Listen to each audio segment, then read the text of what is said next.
caso da Elizabeth Smart foi um dos casos que teve maior cobertura da mídia no ano de 2002. Muitas pessoas estavam sem esperança depois que ela foi capturada na casa dela no meio da noite, mas todo mundo se surpreendeu com o que aconteceu 9 meses depois. Bem-vindos a mais um vídeo no canal. Se você gosta de conteúdo assustador, bizarro e misterioso, você tá no lugar certo. Toda semana tem pelo menos 3 vídeos longos, todo dia tem vídeo curto, então tem muito conteúdo pra vocês. Se você gosta desse tipo de conteúdo, não esquece de deixar seu like, se inscrever no canal, comentar outros temas que vocês querem ver aqui. As fontes e os créditos estão sempre na descrição do vídeo. E pra ser sincera com vocês, eu cheguei nessa história porque eu tava procurando... Eu queria fazer um compilado, um videozão bem grande, de vários casos de pessoas que conseguiram escapar dos seus captores. Porque eu acho que essas histórias muitas vezes são inspiradoras, apesar das coisas terríveis que aconteceram com essas pessoas. Elas conseguiram transformar essas histórias em algo bom, e tentam ajudar ao máximo outras pessoas que passaram pela mesma situação, ou famílias de vítimas, enfim.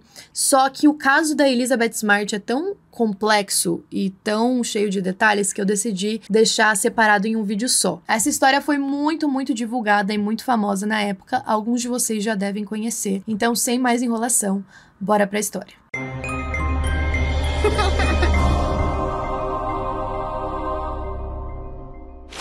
Em 2002, a Elizabeth Smart tinha 14 anos e morava em um bairro nobre com a família em Salt Lake City. Ela e a irmã mais nova, de 9 anos, a Mary Catherine, dividiam o mesmo quarto. A família era composta pelo casal e 6 filhos, e eles eram mormons. Ou seja, isso significava que eles tinham algumas crenças um pouco mais rigorosas, principalmente voltadas a relações sexuais, a esperar até o casamento e esse tipo de coisa. A Elizabeth era uma criança que sabia tocar harpa, sério, surreal. Eu acho que esse é um dos instrumentos mais bonitos. E ela fazia isso porque ela gostava, por hobby mesmo. E como ela era muito boa, ela era chamada pra tocar no colégio, em apresentações, em premiações. A família era muito orgulhosa dela por conta disso. Ela também adorava fazer parte da igreja e ela era muito próxima dos pais e dos irmãos. Infelizmente, naquele ano de 2005, a família passou por uma grande tragédia familiar. O avô da família foi diagnosticado com câncer e só 2 meses depois ele faleceu. O funeral foi no dia 3 de junho. Todos atenderam, é claro, e passaram por todos aqueles processos estressantes quando você tá de luto e ainda tem que cuidar de várias papeladas de funeral, tá presente lá. É óbvio que é um momento muito triste. Mas eles estavam tentando encontrar forças pra continuar a partir dali. Principalmente porque no dia seguinte, no dia 4, a Elizabeth ia se apresentar em uma premiação da escola tocando harpa. Então, quando eles acordaram pós-funeral, os pais dela tentaram fazer de tudo pra ser um dia normal. A mãe da Elizabeth, antes deles saírem pra ir pra apresentação, ela tava fazendo janta e ela acabou queimando o jantar, por conta desse estresse, dessa tristeza que ela tava sentindo. E aí, quando começou a sair um monte de fumaça,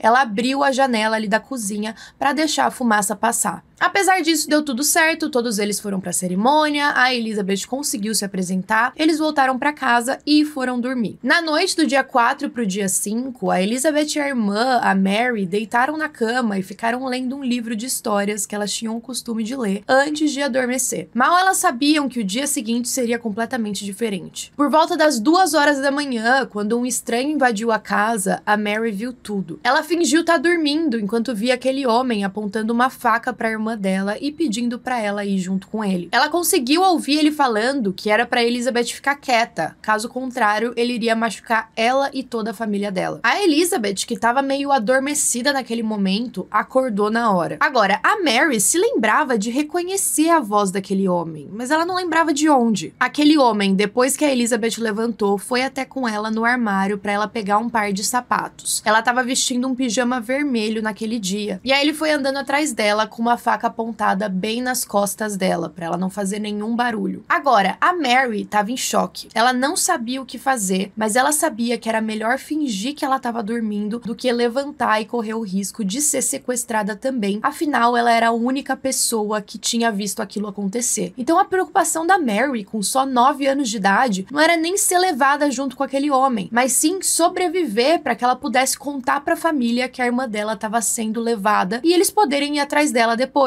Ela era a única testemunha do que tinha acontecido. Em determinado momento, depois que os dois saíram do quarto, ela até levantou e foi até a porta pra ir no quarto dos pais contar o que ela tinha visto. Só que ela avistou os dois meio de longe. longe. De acordo com a Mary, o piso de taco da casa deles estalava toda vez que você andava. Então ela conseguia perceber quando tinha gente andando pela casa ou quando ela já estava silenciosa de volta, sem ninguém acordado. Então ela acordou rapidinho, olhou pelo corredor, viu os dois e voltou para debaixo das cobertas bem rápido para que ela não fosse percebida. E aquilo deu certo. Ela ficou deitada por cerca de 2 horas sem fazer nenhum som, até ela achar que estava seguro o suficiente para ir até o quarto dos pais. Assim que ela foi até o quarto deles, ela acordou o pai e disse que a Elizabeth tinha sido levada. O pai acordou sonolento e falou: "Não, filha, volta a dormir, você só teve um pesadelo, tá tudo bem." E ela falou não, ela tentou insistir o máximo possível, mas o pai não estava acreditando. Ele foi com a Mary até o quarto para colocar ela de volta na cama e foi aí que ele percebeu que a Elizabeth de fato não estava lá. E aí a Mary repetiu: "Você não vai encontrar ela, um homem chegou com uma faca e a levou embora." É claro que nessa hora os pais ficaram desesperados. O pai dela foi até o andar de baixo e ele percebeu que aquela janela que tinha ficado aberta na cozinha estava com um risco de faca, porque essa janela, ela estava aberta, só que ela tinha uma tela. Então a pessoa que invadiu cortou com uma faca aquela tela para poder passar. Agora, eu não consigo imaginar a culpa que a irmã estava sentindo por não ter podido fazer nada e viu a irmã sendo levada, e também da mãe que deixou a janela aberta no dia anterior. É claro que nada disso é culpa delas, mas eu acho que nessas horas a gente fica imaginando tudo. Se eu tivesse feito isso, se eu não tivesse feito aquilo. Agora, veja bem, a família Smart era muito rica. Papo de tipo multimilionários, assim. Eles moravam em um bairro muito seguro da cidade e muito próspero, e a casa deles era gigantesca. E aí vocês devem estar perguntando: tá, mas uma casa gigante dessas não tinha um alarme ligado? Não tinha. Eles até tinham um sistema de alarmes de segurança, só que esse alarme era de acordo com o movimento, e como a família tinha 6 filhos, o tempo todo alguma das crianças levantava pra ir pegar água, pra ir comer alguma coisa, pra ir no banheiro, e aí o alarme ficava pitando. E aí nesse dia, eu não sei se todos os dias eles deixavam o alarme desligado, mas nesse dia em específico tava. Então assim, é complicado porque foi uma combinação de fatores. E aí é claro que eles ligaram pra polícia também. Uma grande busca começou pela Elizabeth, mas esse é um daqueles casos em que a cena do crime foi extremamente contaminado. Familiares, parentes, todo mundo ia lá, entrava, ia no quarto, via o que tinha acontecido, porque nessa hora ninguém tava pensando ainda que era um crime. E eu acho que esse é um dos grandes erros, né? Eu acho que principalmente a polícia não assumir que é um desaparecimento grave nas primeiras horas. Gente, crianças desaparecidas, as chances delas serem mortas nas primeiras 3 horas são muito grandes. Então assim que você notou que a criança desapareceu, ou qualquer outra pessoa, as buscas têm que começar imediatamente. Você tem que levar aquele caso a sério. Pode ser determinante para a pessoa sobreviver ou não. Agora, os policiais também desconfiaram que talvez a família estivesse tentando acobertar um assassinato. Então, todos os membros foram interrogados. É claro que a principal interrogada foi a Mary, não porque ela era uma suspeita, mas sim porque ela disse ter visto aquele cara. Ela deu uma descrição de como ele seria, falou a altura, a postura que ele tinha, mais ou menos a cor do cabelo, coisas que ela teria conseguido ver, mas estava bem escuro e ela só tinha 9 anos, era muito difícil que ela lembrasse, e também tinha aquele trauma, né? E aí foram se passando semanas, se passando meses, não tinha nenhuma pista e nenhuma evidência. Um grande suspeito da polícia foi um cara chamado Richard Reese. Isso porque a família Smart tinha o costume de pegar várias pessoas, meio que faz tudo pra trabalhar na mansão deles. Então, eles até tentavam ser solidários com pessoas que estavam em situação de rua, ou então pessoas que indicavam ali que estava precisando de um dinheiro pra, sei lá, trabalhar no jardim,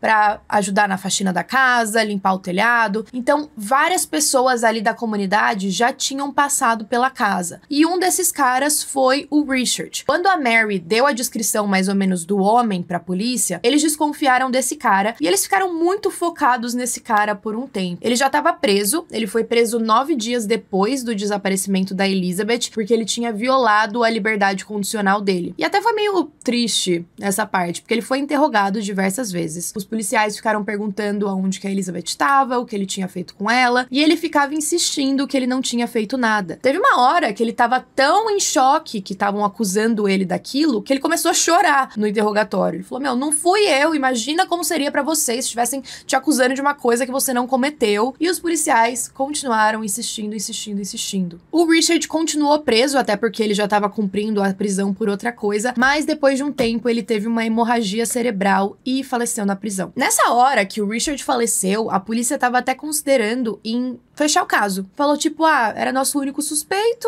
ele morreu, o que a gente vai fazer? E os familiares continuaram pressionando, falando, não, a gente não acredita que é ele, vocês têm que continuar buscando quem é o verdadeiro culpado e procurando a nossa filha. Agora, em outubro, 4 meses depois que a Elizabeth tinha desaparecido, a irmã dela se lembrou da onde ela tinha ouvido aquela voz. Ela falou pra família que sabia quem era, que era de um cara que já tinha trabalhado na casa deles por um dia só, que ele tinha limpado algumas folhas do telhado, e depois que ela passou essa descrição pra família, eles se lembraram de um cara que se chamava Emanuel. Ele tinha trabalhado na casa em novembro do ano anterior. O nome verdadeiro desse Emanuel era Brian David Mitchell. Agora, quando a Mary falou pra polícia que se lembrava que a voz era daquele cara, eles não se importaram muito. Eles falaram, não, já faz muito tempo, ela é uma criança, ela deve ter se confundido, as chances de ser realmente ele são muito baixas. Então eles não foram seguir essa pista, o que me deixa muito irritada. Só que a família insistiu. Eles falaram, não, a gente confia na nossa filha. E aí eles contrataram uma pessoa pra fazer um retrato falado daquele cara. Com o retrato falado em mãos, eles começaram a divulgar em todos os locais possíveis. Tenham em mente que o caso da Elizabeth Smart, desde o começo, foi muito divulgado. E as pessoas estavam querendo muito saber o que tinha acontecido com ela. Uma grande vantagem, agora, entre aspas, é que a Elizabeth vinha dessa família Mormon, que ela era loira. Enfim, parece que as pessoas dão mais atenção quando é uma garota bonitinha assim, e tem vários outros casos de desaparecimento tão horríveis quanto, que não tem tanta cobertura da mídia como o caso da Elizabeth foi. É claro que eu fico muito feliz que o caso dela teve muita cobertura, porque foi por isso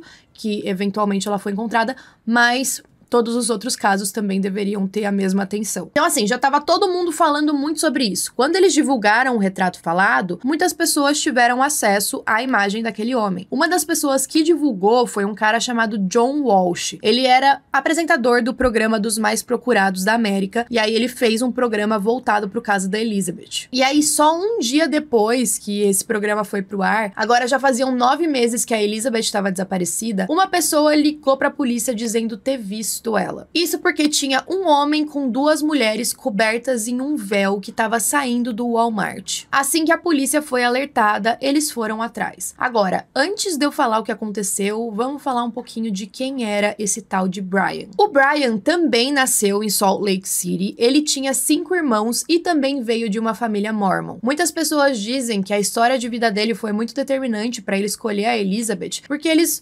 vinham meio que da mesma origem, da mesma religião, da mesma crença. Então talvez ele considerasse ela uma pessoa mais fácil de manipular, porque ele sabia os medos dela, sabia todas as questões da fé. Enfim, o pai do Brian, ele era assistente social, mas ele era considerado muito abusivo. Ele forçava o Brian desde criança a ver várias fotos de jornais médicos e também de pornografia. Às vezes, ele deixava o Brian em qualquer lugar da cidade, o mais longe possível de casa, e falava pra ele voltar a pé sozinho. Então ele teve uma infância assim conturbada, e aí com 19 anos ele teve o primeiro casamento com uma garota de 17 chamada Karen. Os dois tiveram 2 filhos juntos. Só que os dois agiam como se eles não tivessem filhos. Eles faziam várias festas em casa, usavam muita droga, bebiam. E aí, quando os dois se divorciaram, o Brian meio que sequestrou os 2 filhos, levou junto com ele, contra as vontades da Karen, e os 3 foram morar numa espécie de comunidade. E aí, quando ele finalmente decidiu voltar pra Salt Lake City, ele conheceu a segunda esposa, uma mulher chamada Debbie. A Debbie já tinha 3 filhos, então agora os 2 juntos tinham 5 filhos, mas o casamento também não durou. Agora, esse casamento foi muito mais polêmico do que o primeiro. A Debbie alegava que o Brian era muito abusivo com ela, e também uma das filhas dela disse que foi abusada por ele durante anos. Foi nessa época também que ele colocou os 2 filhos dele em um lugar para adoção. Eu não sei se eles já tinham chegado aí para um lar adotivo, mas ele colocou nesse sistema para eles serem adotados. A terceira esposa do Brian foi a que ficou com ele por mais tempo. Era uma mulher chamada Wanda, e ela era mais velha do que ele. Ela tinha 40 anos quando os dois se conheceram e já tinha 6 3 filhos. Esse histórico de casamento vai ser importante pro que o Brian fez depois. Mas agora, o Brian era uma pessoa extremamente complicada e terrível. Um dos filhos do Brian, inclusive, depois, disse que teve uma vez que ele tomou muito LSD no deserto e depois disso ele começou a acreditar que ele era um tipo de messias na Terra. E aí, a partir disso, ele decidiu que ia devotar a vida dele à igreja. Foi nessa época que ele trocou o nome dele de Brian para Emanuel, porque ele acreditava que ele era um messias, então ele precisava pegar algum nome da Bíblia. Ele até escreveu um próprio livro dele falando sobre religião. Já a Wanda também trocou de nome, e agora é muito difícil de pronunciar, mas ela começou a ser chamada de Hepzefa. Acho que é isso, não sei. Epizefa. Na época em que o Brian começou a ter esses pensamentos mais religiosos, ele estava dentro de uma igreja mórmon. Mas a partir do momento em que ele escreveu o próprio livro, começou a falar pro pessoal da igreja que ele era o novo Messias, a igreja achou aquilo uma grande viagem e eles ameaçaram excomungá-lo caso ele não parasse. Como o Brian não parou, ele foi expulso da igreja. E é óbvio que os pensamentos dele eram extremamente terríveis. Era algo que parecia que ele queria inventar em nome da religião só para satisfazer os próprios desejos. Então, por exemplo, ele dizia que por conta dele ser o novo Messias, ele precisava ter relações sexuais com garotas mais jovens. Ele também falava outras coisas mais básicas, como, por exemplo, só ter uma dieta vegetariana, esse tipo de coisa. Pra mim, o que o Brian tava querendo começar a fazer era muito como um tipo de culto, que a gente já falou diversas vezes aqui no canal, de ter esse processo de mudar de nome, de ter essas regras, de começar a ter relações sexuais, de muitas vezes querer ter várias mulheres. Então, ele usa dessa manipulação pra conseguir essas pessoas próximas a ele. Até a aparência física dele mudou, ele decidiu deixar a barba crescer pra ficar mais parecido com Jesus, e ele também usava vários hobbies. A Wanda também usava hobbies na rua, muitas vezes eles ficavam andando pelas ruas pedindo comida e pedindo dinheiro, ao mesmo tempo em que eles estavam tentando pregar aquela palavra que agora o Brian acreditava. Então era nesse momento que a gente tava, voltando para aquele dia no Walmart, quando a polícia abordou aquelas 3 pessoas, eles perceberam que uma delas era o Brian e as outras 2, que estavam completamente cobertas por véus, com exceção dos olhos, eram a Wanda e a Elizabeth. Quando a polícia encontrou a Elizabeth, ela disse: "Ah, eu sei quem vocês acham que eu sou, vocês acham que eu sou a Elizabeth Smart." Então, ali naquele momento, ela tava fingindo que não era ela. E depois a gente vai entender por que ela teve essa reação. Mas até chegar na delegacia e tá em uma sala de interrogatório sozinha, ela fingiu que ela não era ela mesma. A partir do momento que ela entendeu que ela estava segura ali, ela começou a contar tudo o que tinha acontecido com ela naqueles últimos 9 meses. Então essa é uma reconstrução a partir dos depoimentos da Elizabeth Smart. De acordo com ela, quando aquele homem a acordou na cama dela, no dia 5 de junho, ela estava meio sonolenta, mas a partir do momento em que ela viu aquela faca, ela despertou na hora. Ela ouviu claramente o que ele estava falando e ela ficou com muito medo que se ela não obedecesse, ele ia atrás da irmãzinha que estava do lado dela e também do restante da família. Então ela decidiu ser o mais cooperativa possível. Eles foram pegar um sapato para ela usar e o tempo todo que eles estavam andando até sair da casa,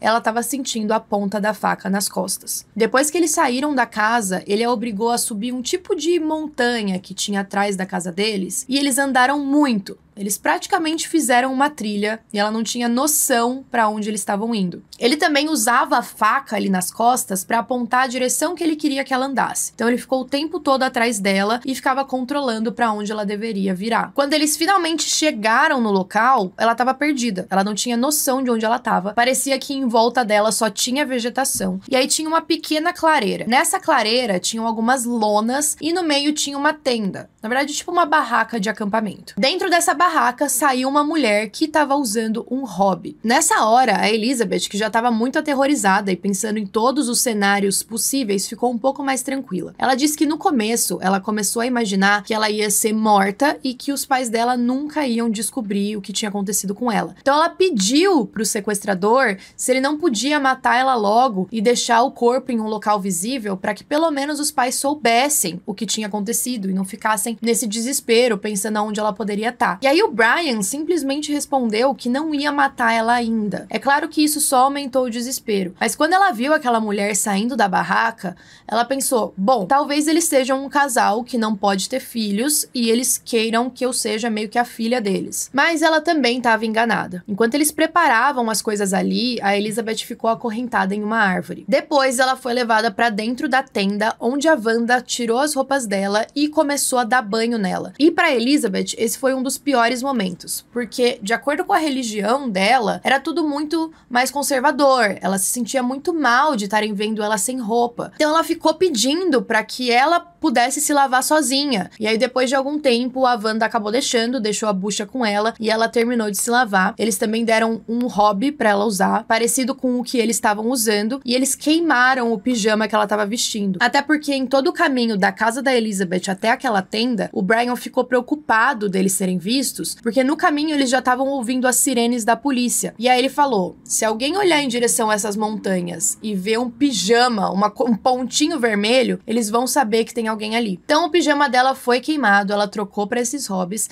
e eles fizeram um tipo de cerimônia de casamento. Depois que eles teriam se casado, o Brian disse para Elizabeth que eles precisavam consumar o casamento e vocês sabem o que isso significa, apesar da Elizabeth nos depoimentos dela falar que nessa hora ela ficou perdida, que ela nem sabia exatamente o que ia acontecer. É claro que aquele foi só o começo de um grande pesadelo. Nos 9 meses em que a Elizabeth ficou junto com o Brian, ela era abusada sexualmente pelo menos uma vez por dia. Ele também comentou que ela ia ser só uma das noivas que ele pretendia ter e pediu para ela escolher um novo nome, um nome que também viesse da Bíblia, e a Elizabeth disse ter escolhido o nome Esther. Além das agressões e do abuso, a Elizabeth também muitas vezes era deixada sem água, sem comida, sempre acorrentada. Ela era um objeto para eles, e a Wanda participava ativamente de tudo o que estava acontecendo. O Brian também usava muito a manipulação pela fé, então ele ficava ameaçando a Elizabeth e usando a fé dela contra ela. Ele também obrigava ela a assistir pornografia, a beber bebidas alcoólicas. Imagina, ela só tinha 14 anos. Ela vinha de uma família extremamente conservadora, ela nunca tinha tido contato com várias coisas ali. E aí ele dizia que ela tinha que experienciar todos os pecados para poder se purificar. Apesar de todo esse sofrimento, a Elizabeth também era uma pessoa inteligente. Ela queria fazer de tudo para sobreviver e ela tinha esperanças de que um dia ela ia ser encontrada e ia voltar para a família dela, mesmo que fosse dali a 30 anos. Então ela foi meio que entendendo o que o Brian queria e o que ela podia fazer e não podia para não ser punida ou para ter uma punição um pouco menos severa. E o Brian também foi ganhando mais confiança na Elizabeth com o tempo. Então, por exemplo, no começo, ela só ficava acorrentada, ela tinha só um espaço ali de, sei lá, 5 metros que ela conseguia andar, mas depois de um tempo ele foi permitindo que ela ficasse desamarrada. Até porque a Wanda mesmo começou a ficar cansada daquele acampamento. Ela falava, meu, eu não aguento mais ficar aqui, a gente não tem água, a gente não tem comida, eu quero estar na cidade, eu quero ir pra festas, eu quero fazer coisas. E o Brian foi sentindo essa pressão. Então, no começo, eles faziam essas viagens pra cidade. Eles ficavam um tempo ali, eles frequentavam algum restaurante, pediam dinheiro na rua, e foi aí que ele teve a ideia de cobrir as duas com o véu. Muitas vezes elas usavam perucas e até óculos de sol. E aí essa parte é muito triste, porque quando eles iam pra cidade, às vezes a Elizabeth tinha contato com pessoas que estavam procurando por ela. Então teve até uma vez que eles estavam na rua e que ela ouviu uma pessoa gritando o nome dela. Era o tio dela, o David, que participou muito ativamente das buscas. E ela não podia fazer nada. Ao mesmo tempo, ninguém percebia que era ela, porque ela estava disfarçada. Uma das grandes críticas desse caso é que a Elizabeth teve várias oportunidades de mostrar que ela estava ali e ela não o fez. Então tem muita gente que acredita que ela sofria de uma síndrome de Estocolmo com relação aos sequestradores, mas de acordo com ela, era muito diferente disso. Ela foi extremamente manipulada, ela tinha muito medo daquele casal, ela tinha medo de fazer qualquer som e eles irem atrás da família, irem atrás de pessoas que ela amava. Então, ela não queria correr esse risco. Ela até tinha medo de, sei lá, alguma hora ela conversar com alguém na rua, falar, olha, eu sou a Elizabeth Smart, eu sou a pessoa que vocês estão procurando. E aí a pessoa não acreditar, o Brian vê o que ela fez e punir ela depois. Também teve um momento em que a Wanda começou a ficar com ciúmes da Elizabeth. Isso foi na época em que a Elizabeth estava entendendo um pouco mais do Brian. Então, às vezes, ela conseguia manipular ele até pra não abusar dela, o que pra ela era uma grande vitória. história. Só que aí a Wanda começou a ver que às vezes ele tava preferindo mais ela, que ela tava tendo um pouco mais de regalias do que ela. E aí também teve um momento em que eles foram pra uma festa. Nessa festa, o Brian ficou muito bêbado, ele forçava a Elizabeth a beber absinto. E é muito bizarro que nessa festa a gente tem até uma foto dela, do lado de um homem.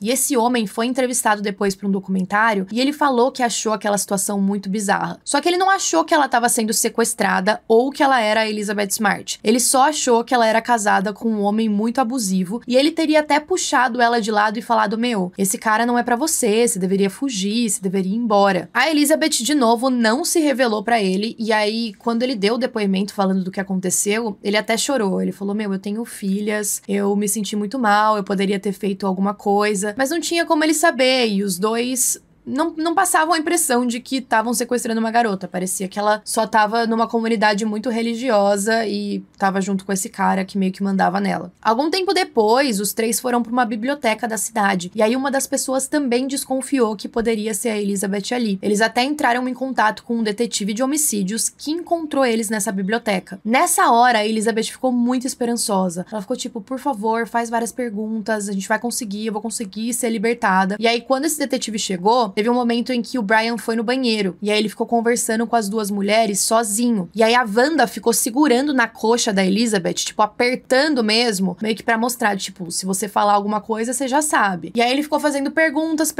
a Elizabeth queria falar, e aí quando ela ia falar alguma coisa, o Brian voltou. E aí foi muito horrível essa parte, porque quando o detetive tava interrogando o Brian, ele parecia muito calmo. Então, o tempo todo ele falava: elas não podem tirar o véu, é parte da nossa religião, é muito desrespeitoso, você não pode obrigar elas a tirarem.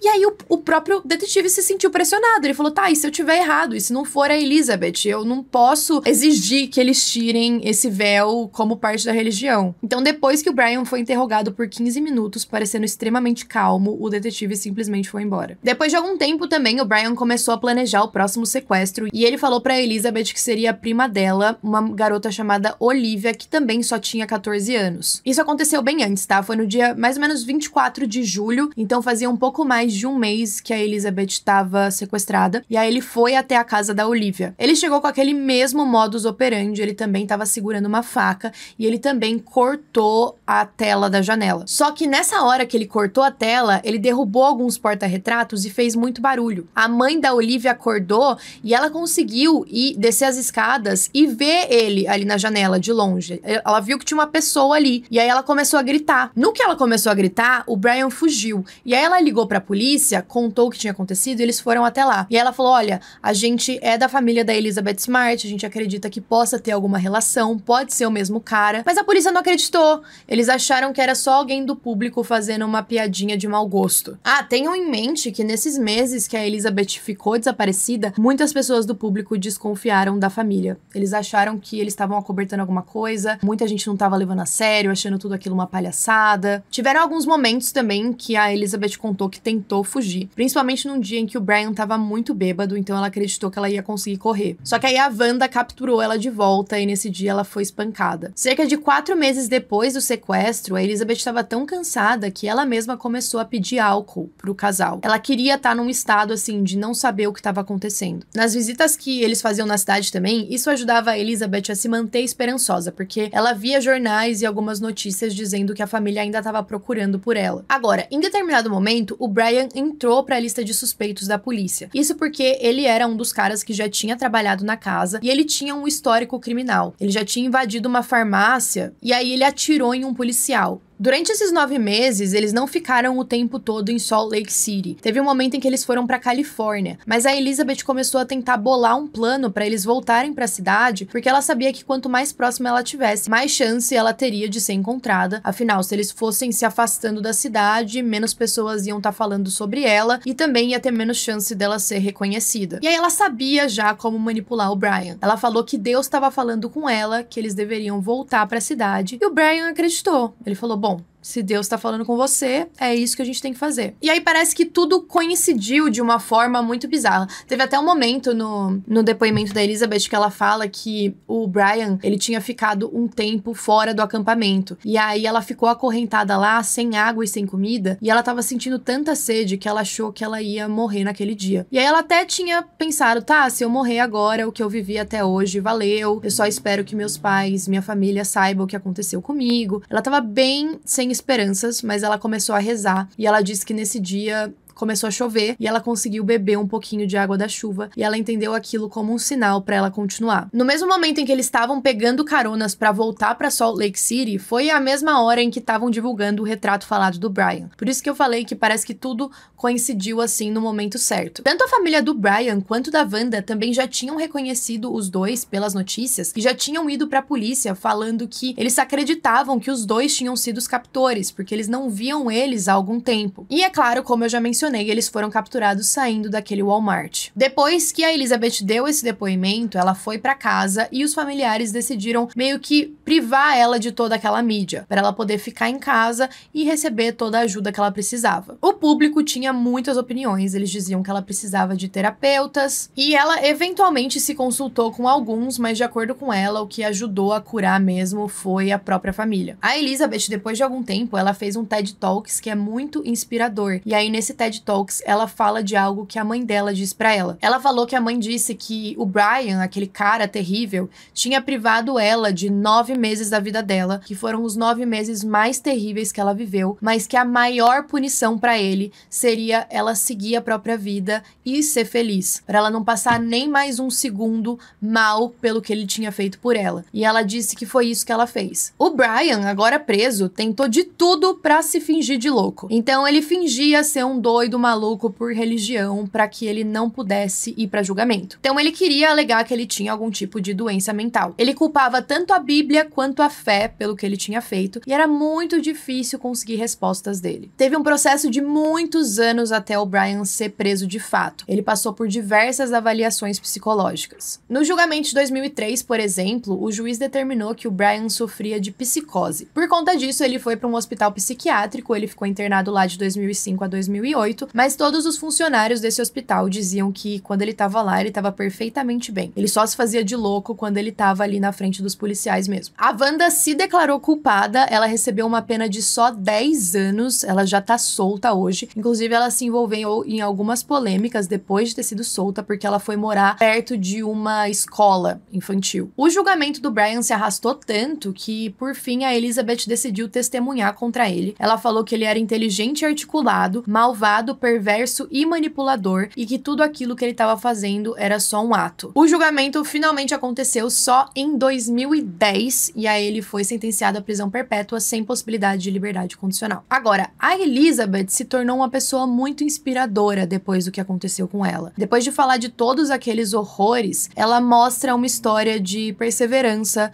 de esperança, de fé. Ela não se deixa abalar por tudo que aconteceu com ela. Então, por mais que ela tenha passado por coisas horríveis, hoje ela tenta ajudar tanto vítimas de sequestro quanto vítimas de agressão sexual, de abuso, de estupro. Ela criou a Fundação Elizabeth Smart em 2011, depois que o captor dela já tinha sido preso. Hoje ela dá várias palestras, como eu falei, tem um TED Talks muito interessante dela, eu vou linkar aqui na descrição se eu não esquecer. Tem vários documentários, ela mesma produziu o próprio documentário falando sobre o caso, escreveu livros. Então, esses casos, pra mim, eles são extremamente horríveis, mas eles também são muito inspiradores. Ela fala disso, do tipo, eu passei pela pior coisa que eu poderia ter passado, e hoje eu acredito que eu posso passar por qualquer coisa. Então, assim, eu acho muito inspirador pessoas que pegam essas coisas horríveis que aconteceram e tentam ajudar outras pessoas e contam as histórias delas, enfim. Ela é uma mulher muito forte e ela é só uma de tantas outras que já passaram por isso. Eu até tava querendo fazer um compilado de casos assim, mas ia ficar muito grande, as histórias são muito, muito completas, então talvez eu divida em vários vídeos, mas quero saber a opinião de vocês também. Ah, por sinal, hoje a Elizabeth já é casada e ela tem 3 filhos. Enfim, esse foi o caso de hoje, comentem aí o que vocês acharam e até a próxima.